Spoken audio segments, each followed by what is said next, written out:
Last month, I'm excited to say that the manga series Soloist in a Cage finally returned from a 2-year hiatus. This is a huge deal to me, but I don't have a lot of people to celebrate this news with. This is a lonely fandom to be in. Most people have never heard of this series since it's only on Manga Plus and it doesn't get much coverage. But it should, because holy smokes, it is a hauntingly beautiful hidden gem of a manga that deserves way more attention.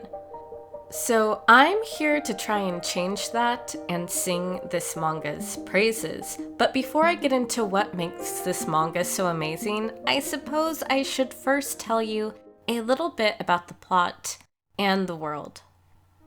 The story is set in what appears to be a loosely Russian-inspired dystopian city called Prison City, and like the name implies, it's an entire city guarded by surveillance robots and prison guards that acts as a prison. The prisoners are there for anything ranging from petty theft to extremely heinous crimes, and over time some of the prisoners have had children of their own.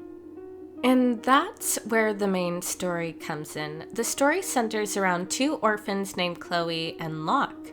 Abandoned by their parents, they stick to the confines of their apartment and get by only out of the kindness of their neighbor who leaves them food.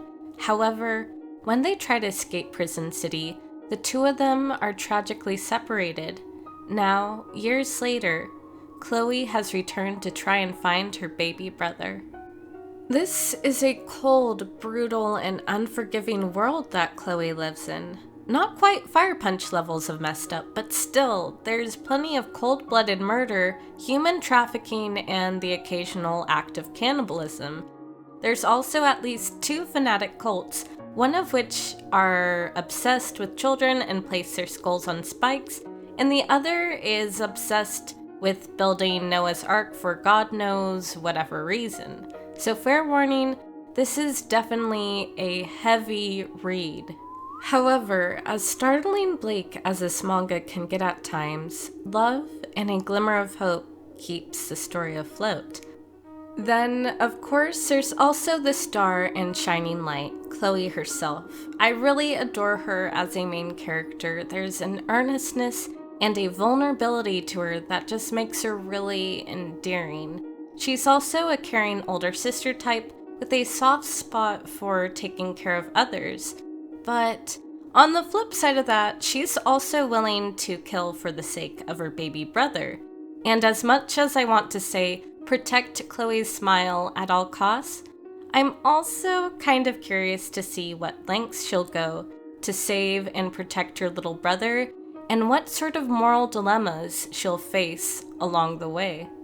So far, I'm not sure whether she is literally wrestling with an actual monster inside of her, or if this is more of a metaphorical inner demon she struggles with.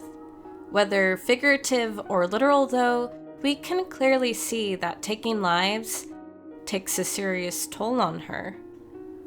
Will it change her as a person though? Will she ultimately choose kindness, or will she become jaded by the world? That's what I'm curious to find out. Okay, now that you know a little bit about the story, I do really want to talk about the artwork itself because it is stunningly beautiful and atmospheric. And the fight scenes with Chloe just have this amazing, graceful, and elegant quality to them. In fact, Chloe's fighting style is what inspired the series name, because Chloe looks like a dancer when she fights, so she earns the name the Phantom Soloist. So there you have it. Soloist in the Cage is a hauntingly beautiful and dark dystopian that really has managed to capture my heart, and I cannot recommend it enough for people looking for an emotional ride.